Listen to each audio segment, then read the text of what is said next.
ঘরে থাকা কিছু উপকরণ দিয়ে কিভাবে তৈরি করে ফেলতে পারবেন এই মজাদার রেস্টুরেন্টের মতো বিরিয়ানি, সেটা নিয়ে থাকবে আমার আজকের ভিডিও।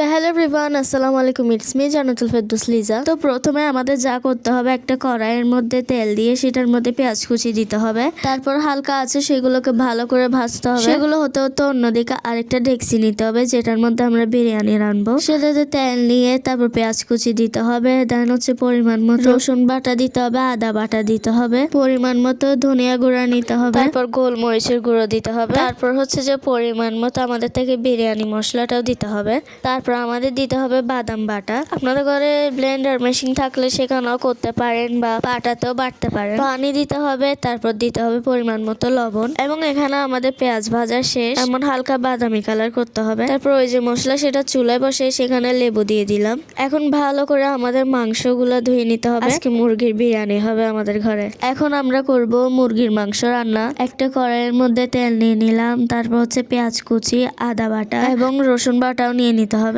এবং এগুলো নেওয়ার পর আমাদের নিয়ে নিতে হবে ধনিয়া গুঁড়া, তারপর বাদাম বাটা নিয়ে নিতে হবে, এবং এগুলা দিলে আরো স্বাদ বাড়বে তাই দিচ্ছি। এখন নিয়ে নিতে হবে পরিমাণ মতো হলুদ এবং মরিচ, ঝালটা আপনারা আপনাদের মতো করে দিবেন। এখন বিরিয়ানির জন্য যেটা সব থেকে মেইন চাল, সেটা ভালো করে ধুয়ে যে ডেক্সিতে আমরা মশলা টসলা দিয়ে রেখেছিলাম চুলায় দিয়ে সেটাতে দিয়ে দিলাম, এবং ভালো করে নাড়তে হবে যাতে মশলাগুলো ভালো করে চালের সাথে মিশে যায়। তারপর হচ্ছে আমাদের থেকে পানি দিয়ে দিতে হবে, ঢাকনা দিয়ে হওয়া পর্যন্ত আমাদের ওয়েট করতে হবে। এবং আলহামদুলিল্লাহ আমাদের বিরিয়ানি ডান। এবার মুরগির মাংস রান্নার জন্য যে মশলাগুলো নিয়ে নিয়েছিলাম সেগুলো দিতে হবে, এবং সেগুলোর মধ্যে পানি দিয়ে দিতে হবে, পরিমাণ মতো লবণ এবং লেবু দিয়ে দিলাম। এবার ভালো করে নেড়ে ছেড়ে তারপর আমাদের থেকে মুরগির মাংস ধোয়াগুলো দিয়ে দিতে হবে। আপনারা আপনাদের মতো স্লাইস করে নিতে পারেন, ছোট বড় আপনাদের ইচ্ছা। তো এই যে আমাদের মুরগির মাংস সব দেওয়া শেষ, এবং ঝোল আপনারা যদি বেশি খেতে চান তাহলে আরো পানি দিতে পারবেন। এবং এই যে আমাদের মুরগির মাংস রেডি, এবং এটার মধ্যে ধনে পাতা, তারপর হচ্ছে যে আমাদের যা যা দিয়ে তা দিয়ে দিলাম। আলহামদুলিল্লাহ আমাদের বিরিয়ানি